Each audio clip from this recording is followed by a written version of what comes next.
Hey, it's your buddy Peace and Harmony with you here today.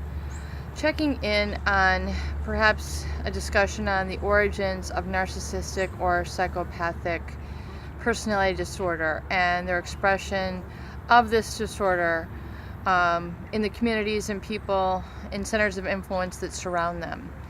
I find very helpful the book by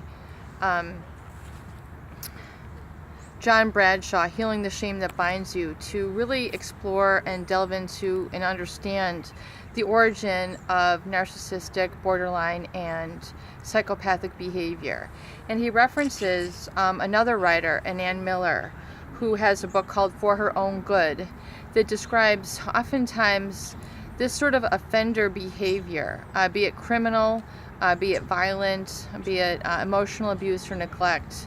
This sort of offender behavior that people in the environment of a narcissistic rage, a psychopathic abuse, pathological lying, that whole conglomerate of traits there, that she really describes and defines this as offender as acting out behavior.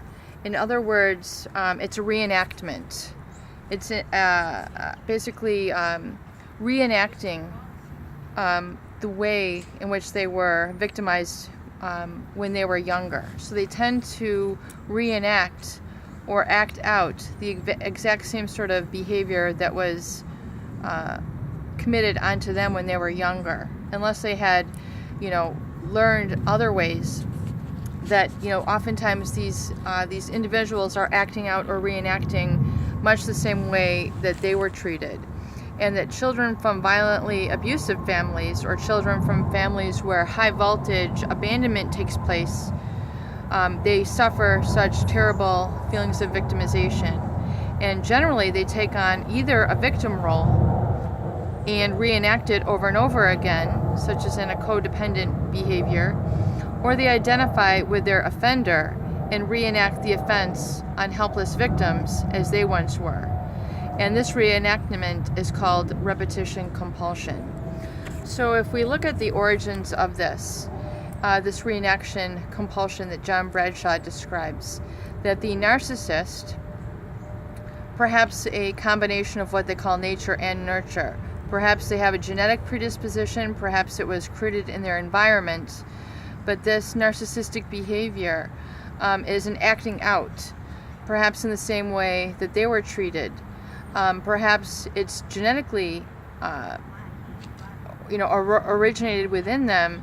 However, it is their acting out that they continue to inflict this sort of abuse. And likewise, with the victim, if they were experiencing this in their family of origin, they have a propensity to play this role again and again.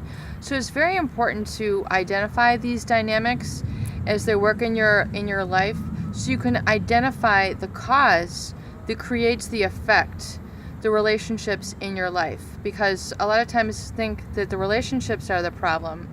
They tend to say, this is the cause of my unhappiness. Well, you have to really understand the cause of how you perhaps found yourself in this relationship to begin with, and if indeed there's a correlation or a connection there. Was I in this relationship because I was treated as a victim earlier in my life, so I fit right into this sort of abusive behavior?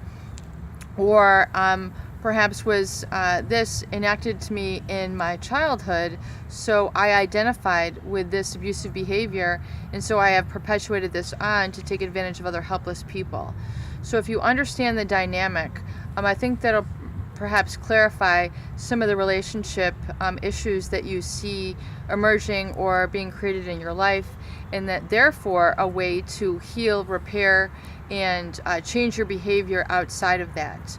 Now, one thing to realize is that oftentimes people who abuse are not able to control their behavior, so they do actually need medical attention. They need psychiatric assistance to really keep them law abiding and what have you. And if this is the case where you feel you're truly being victimized by such an offender, you absolutely positively need to contact your local police. get them involved, file police reports if money or property damage has ensued, and likewise seek, professional representation. There's lawyers out there who can protect you if you're in the midst of a marriage and kids are involved, property, income, alimony, things of this nature. And also realize that, there are other mechanisms that you can utilize, cease and desist, restraining orders, to further protect you from this. Peace and harmony with you here today. I hope these videos help. Please share and please subscribe for more great tools, videos, discussions, and support.